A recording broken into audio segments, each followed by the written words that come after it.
بسم اللہ الرحمن الرحیم تبارك الذي نزل الفرقان على عبده ليكون للعالمين نذيرا۔ السلام علیکم ورحمۃ اللہ وبرکاتہ۔ میرا نام ہے قاری ابوبکر حیات اور میں آپ کو اپنے چینل پر خوش آمدید کہتا ہوں۔ قرآن کریم کی تلاوت کے اتنے زیادہ فائدے ہیں کہ جس بندے کو بھی قرآن کریم کی تلاوت کا چسکا پڑ گیا نا، اس نے اس دنیا میں موت تک سوائے قرآن کی تلاوت کے کوئی کام نہیں کیا۔ آپ تجربہ کر کے اس چیز کو دیکھ سکتے ہیں۔ وہ کہتے ہیں نا جی، ضرورت ایک عام بندے کی بھی پوری ہو جاتی ہے اور خواہش بادشاہوں کی بھی پوری نہیں ہوتی۔ قرآن کریم ہر بندے کی خواہشوں کی تکمیل تک انسان کو پہنچا دیتا ہے۔ آپ تلاوت کر کے تو دیکھیں، حیران ہو جائیں گے۔ عجیب و غریب کرشم ہے اس کے، یقین جانیں۔ دیکھیں، اگر آپ نے دودھ نہیں پیا، آپ دودھ کی مٹھاس کے بارے میں، اس کے ذائقے کے بارے میں بتا سکتے ہیں؟ آپ نے ایک راستے کا سفر کیا ہی نہیں ہے، اس راستے کے بارے میں آپ کو کیا پتہ؟ اگر آپ نے قرآن کریم کی تلاوت کا ذائقہ چک ہی نہیں کیا، آپ نے تسلسل کے ساتھ قرآن کریم کو پڑھنے کا مزہ چک ہی نہیں کیا، میں آپ سے پوچھتا رہوں ساری زندگی، ظاہر آپ ایک ہی بات کریں گے، قاری صاحب کام کرنے کے ساتھ ہوتے ہیں، بغیر کام کیے کوئی کچھ نہیں کر سکتا۔ ہم مزدوری کریں گے، کاروبار کریں گے تو دنیا میں کوئی کامیاب ہوں گے نا جی۔ میں آپ کو کہتا ہوں قرآن کریم کی تلاوت کریں، آپ کو مزدوریوں اور کاروباروں کی ضرورت نہیں ہے، ٹھیک ہے؟ انشاءاللہ راستے خود آپ کو راستہ دیں گے، راستے خود آپ کو آواز دیں گے، جی یہاں تشریف لائیں، دیکھیں کام کیسے ہوتے ہیں آپ کے۔ دیکھیں، ایک مثال میں آپ کو دیتا ہوں۔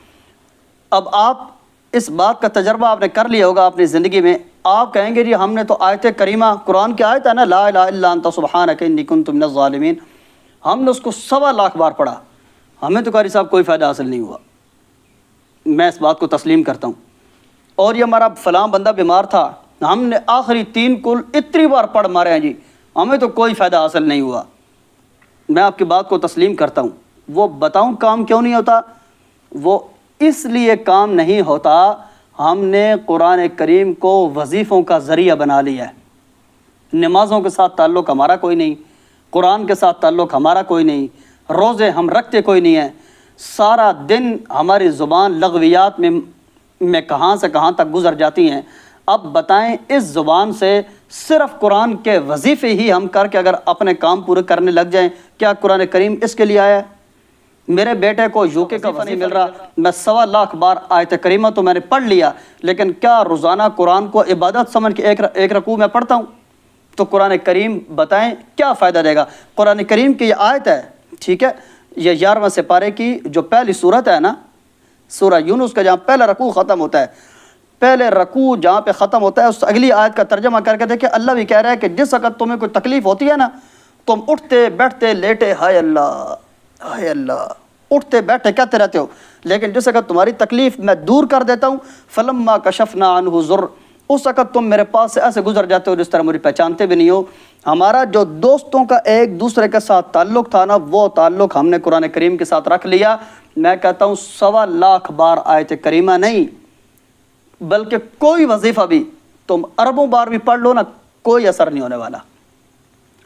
دیکھیں، اثر جاری ہوتا ہے اس بندے کی زبان سے جو بندہ 5 وقت کا نمازی ہو، جو بندہ اپنے آپ کو گناہوں سے بچانے کے لیے کوئی تھوڑا بہت کنٹرول کرتا ہو۔ ہمارا کتنا کنٹرول ہے جی؟ ہم نے قرآن کریم کو اس طرح وظیفوں کے لیے رکھا ہوا ہے، وظیفہ نہیں مل رہا تو اتنی بار پڑھو تو میرا بیٹا یوکے چلا جائے گا۔ میں کہتا ہوں پڑھ لو، پھر بیٹا یوکے پہنچ گیا تو بتانا۔ میری بیٹی کا رشتہ نہیں ہو رہا، فلاں آیت میرے ہاتھ میں چڑھ گئی ہے، اس کو اتنی بار میں نے رگڑ دیا، میری بیٹی کا رشتہ ہو جائے گا۔ میں کہتا ہوں ڈبل ٹرپل پڑھ مارو، تمہاری بیٹی کا رشتہ ہو گیا تو بتانا، ٹھیک ہے؟ اس لیے آپ سے مؤدبانہ درخواست ہے، آپ کوئی بھی وظیفہ کریں نا، میں بتاتا ہوں آپ کے قرآن کریم کے جو آیات ہیں، وظیفے اثر کیوں نہیں کرتے؟ اس لیے نہیں کرتے کہ ہم بیٹوں کو یوکے پہنچانے کے لیے، بیٹیوں بیٹوں کے رشتے کرنے کے لیے، اپنے کاروبار کو آگے چلانے کے لیے ہم قرآن کریم کو بطور وظیفے کے استعمال کرتے ہیں۔ چھوڑ دو بطور وظیفوں کو استعمال کرنے کے، قرآن کریم کو عبادت کی غرض سے پڑھنے کی کوشش کریں۔ جس ٹائم آپ عبادت کی غرض سے پڑھیں گے نا، پھر انشاءاللہ آپ دیکھیں گے کتنی تیزی کے ساتھ آپ کے کام ہوتے ہیں۔ اپنے گھروں میں قرآن کریم کی تلاوت کا ماحول بنائیے خدا کے لیے، انشاءاللہ آپ دیکھیں گے آپ کے گھروں میں سکون ہی سکون ہوگا۔ ہر قسم کی ٹینشن، یہ دور ہی ٹینشنوں کا ہے، کوئی گھر فساد سے خالی نہیں ہے۔ کسی گھر میں میاں بیوی کے جھگڑے، کسی گھر میں شادیوں کے جھگڑے، کسی گھر میں کاروبار کے جھگڑے، ہم نے پتہ نہیں کتنے عملوں کے کاروبار چلائے ہوئے ہیں۔ ہم سیدھا قرآن کریم کی تلاوت کیوں نہیں کرتے؟ آپ کر کے دیکھیے، آپ تجربہ تو کیجئے، دیکھیے میرے اوپر انگلیاں اٹھانے سے بہتر ہے آپ تجربہ کیجئے، تجربہ کیجئے۔ 1 مہینہ پڑھنے میں کوئی عیب ہے؟ قرآن کریم کی تلاوت 1 مہینہ پڑھ کے دیکھیے بھائی، سب کچھ دودھ کا دودھ پانی کا پانی آپ کے سامنے ہو جائے گا۔ دیکھیں کروڑوں کے حساب سے پیسہ ہم نے عاملوں کو دے مارا ہے، کتنے کام ہوا ہمارے، ٹھیک ہے۔ عامل جو وظیفے ہمیں بتاتے ہیں وہ والے وظیفے کر کر کر کے ہم کتنا لاکھوں کا نقصان اپنے بچوں کو یو کے، دبئی اور سعودیہ اور کہاں پہنچانے کے لیے کتنا پیسوں کا نقصان کر چکے ہیں ہم، ہمارے کتنے کام ہوئے ہیں۔ اگر بچوں کے رشتوں کے لیے ہم یہ وظائف کرتے ہیں کتنے کام ہوئے ہمارے۔ عاملوں کے اوپر پیسے لٹانے سے بہتر ہے جتنی دیر میں ہم درباروں میں آتے جاتے ہیں نا اتنی دیر قرآن کریم کو کھول کے پڑھیں۔ درباروں کے اندر جو بزرگ پڑھے ہیں وہ سارے ہمارے ہی اکابر ہیں، بڑے بڑے بزرگ ہیں وہ، ٹھیک ہے۔ وہ ہمیں اللہ اور اس کے رسول کا راستہ دکھا کے گئے ہیں، آج ہم نے اللہ اور اس کے رسول کا راستہ چھوڑ کے ان درباروں کو ہم نے ذریعہ بنا لیا، کچھ حاصل نہیں ہونے والا۔ وہ بزرگ جو راستہ بتا کے گئے اس راستے کو اپنائیے، ان بزرگوں کے وسیلے سے دعا مانگیے، کچھ کام ہو جائے گا، ٹھیک ہے۔ ہم قرآن کریم کو پس پش ڈال دیا، نمازیں پڑھتے۔ میں اب آپ کو ایک چھوٹی سی مثال دیتا ہوں، میری بات کو آپ سمجھنے کی کوشش کیجئے۔ دیکھیں جون جولائی کی تیز گرمی ہو، کبھی آپ نے ایسا بھی دیکھا تیز گرمی اور بارش، موسلا دھار بارش شروع ہو گئی ہو؟ ایسا کبھی نہیں ہوا، بلکہ بارش کے لیے پہلے بادل، ٹھنڈی ہوائیں، اس طرح کا ماحول بنایا جاتا ہے، ماحول بنا کے پھر بارش کا آغاز کیا جاتا ہے۔ نماز نہ پڑھنے کا گناہ الگ، چغل خوریاں، غیبتیں، جھوٹ، گناہ سارے اکٹھے ہوئے ہیں، اور نمازوں کے ساتھ کوئی تعلق نہیں ہے۔ اذانیں ہو رہی ہوتی ہیں، ہم دیکھیں فضول قسم کی لغویات بول رہے ہوتے ہیں، ان باتوں کا تعلق نہ دنیا سے ہوتا ہے نہ آخرت کے۔ کہتے ہیں کہ جو بندہ اذان کے درمیان باتیں کرتا ہے نا اس شخص کو مرتے وقت کلمہ نصیب نہیں ہوتا۔ ہم کتنا اذانوں کا احترام کرتے ہیں، کتنے زیادہ گناہ کرنے کے باوجود 1.25 لاکھ بار صرف آیت کریمہ پڑھنے سے ہمارے کام ہو جائیں گے۔ نمازوں کی جو بندہ پابندی کرتا ہے، گناہوں سے جو بچتا ہے، 1.25 لاکھ پڑھنے کی ضرورت ہی نہیں ہے۔ 5 وقت کی جو نماز کی پابندی کرے، روزانہ 2-4 رکوع قرآن کریم کی تلاوت کر لے، دوسروں کے حقوق کا خیال کرے، اور اپنے آپ کو جھوٹ، چغلی، ان چیزوں سے بچنے کی کوشش کرے، فرض نماز کے بعد صرف ایک بار ہاتھ اٹھائے گا، یوں دیکھنا یوں کام ہوں گے۔ اس لیے قرآن کریم کی آیات وظیفوں کے لیے نازل نہیں ہوئی، وظیفوں کے لیے ان قرآن کریم کی آیات کو نہ پڑھیے، عبادت کی غرض سے پڑھیے، آپ کے بڑے بڑے کام ہو جائیں گے۔ قرآن کریم کی تلاوت کا ماحول بنائیے۔ یقین جانیں میں جتنی بار بھی آپ کو کہوں نا، میری بات آپ کی طبیعت پہ اثر نہیں کرنے والی، آپ کے دماغ میں نہیں بیٹھنے والی جب تک آپ تجربہ نہیں کریں گے۔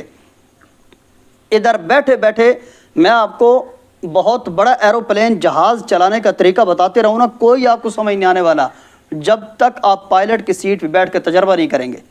قرآن کریم کی آیات آپ وظیفوں کے طور پر پڑھتے ہیں، عبادت کی غرض سے پڑھیں، اپنے گھروں کے اندر قرآن کریم کی تلاوت کا ماحول بنائیں، بچوں کو قرآن کریم کی تلاوت سکھانے کی کوشش کیجئے، قرآن کریم کے ساتھ محبت کیجئے۔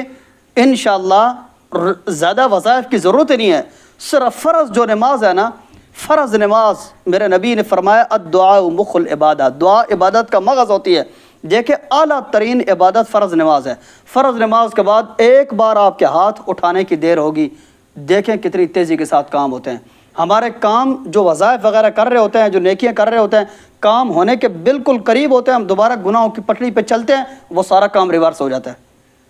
مجھے امید ہے میری اس بات سے آپ صرف اکتفا نہیں کریں گے، بلکہ یہ میرا پیغام آپ دوسروں تک بھی پہنچانے کی کوشش کریں گے۔ اگلی ایک مفید ویڈیو تک کے لیے اپنے بھائی قاری ابوبکر حیات کو اجازت دیجیے۔ والسلام علیکم ورحمۃ اللہ وبرکاتہ۔ اللہ حافظ۔